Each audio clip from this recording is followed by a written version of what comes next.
यदि आपको अपने सगे सहोदर और बंधु और भाइयों के प्रति इतनी ही चिंता थी तो आपको ऐसी अधर्म पूर्वक कार्य करने से पहले एक बार अवश्य विचार करना चाहिए था। हमें व्यर्थ में आपसे युद्ध करने का तनिक भी इच्छा नहीं थी। युद्ध प्रारंभ होने से पहले ही हमने बाली पुत्र अंगद को अपना शांति दूत बनाकर आपके समक्ष भेजा था। यदि दोनों ओर संधि होगी तो सैनिक बलिदान नहीं होंगे, सब बने रहेंगे ठाट बाट, जनपद सुनसान नहीं होंगे। अन्यथा रण की चंडी चेतेगी तो यह धरती शोणितमय होगी। जय और पराजय फिर होगा, पहले महाप्रलय होगी।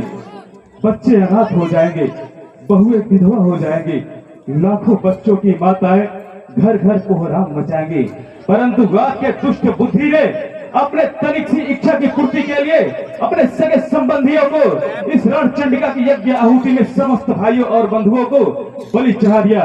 महाराज सुलभा पुरुषः राजः सततम प्रियवादिनः अप्रियस्य च पथ्यस्य वक्ता श्रोता च दुर्लभ। अर्थात संसार में सदा प्रिय वाणी बोलकर चाटुकारिता करने वाले मनुष्य सर्वत्र बहुतायाम ही मिल जाते हैं, परंतु जो अप्रिय है उसके उपरांत भी आपके हित के बारे में बोले, ऐसा कहने वाले और सुनने वाले दोनों ही अत्यंत दुर्लभ होते हैं। परास्त तो आप उसी समय हो गए थे जिस समय अपने भाई विभीषण को अपने महल से ठोकर मारकर बाहर निकाल दिया था। लंका के अंदर वो मात्र एक ऐसा पुरुष है जो आपका हित चाहता था, अपने प्रजा पूर्वासियों का हित चाहता था, अपने समस्त सैन्य बल का हित चाहता था, परंतु आपने सदैव अपने चापलूस मंत्री गणों की मंत्रणा का स्वीकार किया और आज इतनी बड़ी क्षति को अपने सीने से लगा लिया।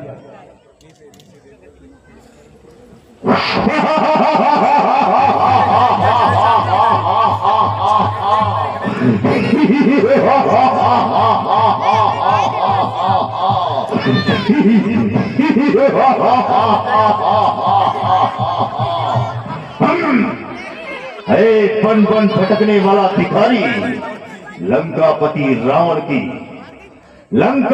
रावण का उपहास करके तू मानो उसी प्रकार लग रहा है जैसे एक चीटी पहाड़ उठाने की चेष्टा कर रही हो। मूर्ख परमासी, तुझे शायद विदित नहीं, लंकापति रावण वो है। लंकापति रावण जब विकराल रूप धारण करके इस धरती पर विचरण करता है तो इस धरती की दशा उसी तरह हो जाती है जैसे एक मतवाला हाथी नाव में बैठकर सवारी कर रहा हो। लंकापति रावण का हाथ जब चंद्रहास की ओर बढ़ता है तो देवलोक में हाहाकार मच जाता है। लंकापति रावण की भुजाओं की लीला स्वयं कैलाश पर्वत जानता है।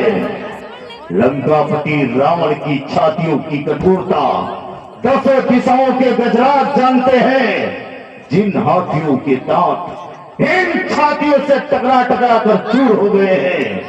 लंकापति रावण वो पराक्रमी योद्धा है जिसके दरबार में 9 ग्रह हाथ बांधे खड़े होते हैं। लंकापति रावण उस बाहुबली का नाम है जिसके यहाँ यम कुबेर दिग्पाल लोकपाल प्रातः आकर पानी भरा करते हैं। लंकापति रावण वो महाशक्ति है जिसके यहाँ जिसकी इच्छा से सूर्य और चंद्र अपनी गति और अपनी दिशा बदल देते हैं। लंकापति रावण का उपहास करके मानो ऐसा लग रहा है एक चींटी पहाड़ उठाने की चेष्टा कर रही हो। मूर्ख बनवासी, तू भूल गया है लंकापति रावण इस पृथ्वी पर ऐसा योद्धा है जो अकेले तीनों लोगों का संहार करने की शक्ति रखता है। वाह महाराज रावण, वाह! भगवान शंकर के प्रचंड त्रिशूल की भांति वायुपुत्र हनुमान के मुष्टिका का प्रहार तो आपने सह लिया। वास्तव में आप अत्यधिक शक्तिशाली है, परंतु कितने दुख की बात है आपने अपने इस अथाह बल और वैभव का प्रयोग सदैव अधर्म के कार्यों में किया और आज इतनी भारी दुर्दशा को पहुंच गए। दुर्दशा? किसकी दुर्दशा? तुम्हारी। बन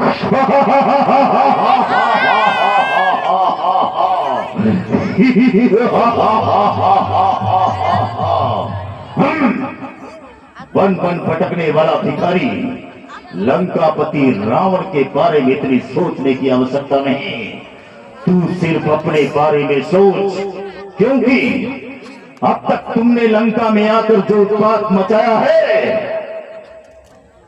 उस कारण से तू स्वयं मृत्यु दंड का भागी बन गया है। और आज तीनों लोकों में ऐसा कोई नहीं जो रावण के प्रचंड बाणों से तुम्हारी रक्षा कर सके। अवश्य महाराज, भगवान के भक्त और एक ज्ञानी में यही तो अंतर होता है।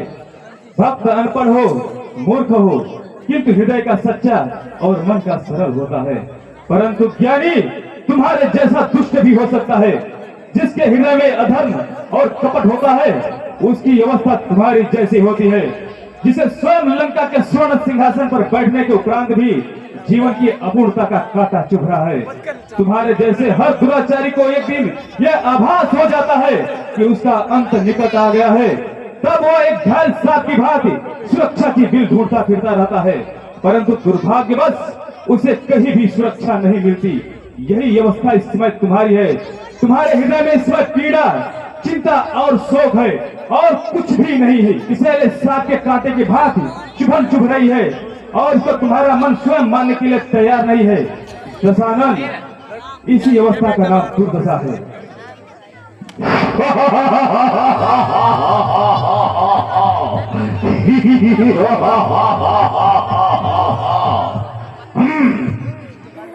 बन बन भटकने वाला भिखारी राम, इस सुंदर शरीर पर वलकल वस्त्र धारण करके मानो ऐसा लगता है किसी गुरु आश्रम से धर्म और नीति ज्ञान की शिक्षा लेकर के आए हो। धर्म विद्या युद्ध भूमि में दिखाई जाती है, जिसका पाठ तुम्हारे गुरु ने शायद पढ़ाया नहीं। लंकापति रावण के बारे में इतना सोचने की आवश्यकता नहीं, अपने बारे में सोचो। और जिस पल से लंका में आए हो, वो पल दिखाने का समय आ गया है, क्योंकि अब तक तुमने जिन योद्धाओं को मारा है, लंकापति रावण उनमें से नहीं। चलो उठाओ धनुष और बाण और युद्ध करने के लिए तैयार हो जाओ। नीच निशाचर, किस बात पर अपने आप को वीर कहता है? सदैव धर्म की मर्यादा को भंग करने वाले पापी, असहाय स्त्रियों के ऊपर वीरता दिखाने वाले कायर, आज तुझे तेरे समस्त पापों का दंड अवश्य मिलेगा। तेरा अंत निकट आ गया है। बन बन भटकने वाला भिखारी राम, दंड देने का अधिकार राजा का होता है, भिखारी का नहीं। दंड तो आज मैं तुझे दूंगा, क्योंकि लंका में बिना अनुमति के आकर तुमने जो लंका को क्षति पहुंचाई है, तेरे एक एक कर्मों का दंड आज तुझे लंकापति रावण देगा। अवश्य महाराज, इस संसार में 3 प्रकार के प्राणी होते हैं। एक तो केवल कहते हैं और करते नहीं, दूसरे कहते भी हैं और करते भी हैं, तीसरे केवल करते हैं, अपने मुंह से अपनी प्रशंसा नहीं करते। अभिमान बस आपने अपने बल और परुष का प्रशंसा तो बहुत कर लिया है, अब युद्ध में करके क्या दिखलाओगे, यह तो इतिहास ही बतलाएगा। सावधान। रावण का इतिहास तीनों लोगों में विख्यात है भिखारी। रावण के इतिहास को मिटाने वाला, बदलने वाला इस पृथ्वी पर कोई जन्मा ही नहीं। चल सावधान हो जा। आज जब सामना रावण से हुआ तो नीति याद आने लग गई। हर हर महादेव, बम बम विश्वनाथ, जय चंद्रहास।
ऐसी सरासर श्रवण लगी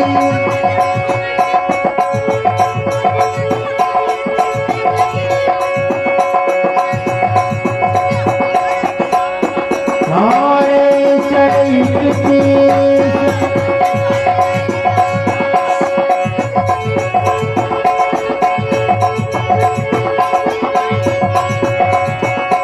रघुनायक साल की चले मानव काल फरी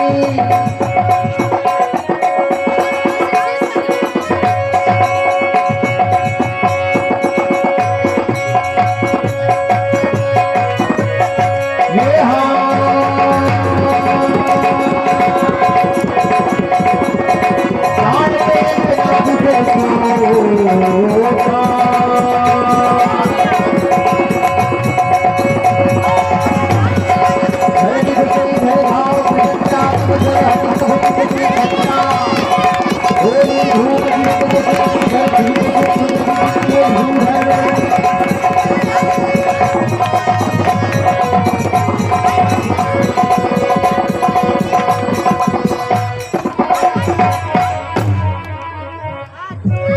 प्रेम से बोलो प्रभु श्री रामचंद्र की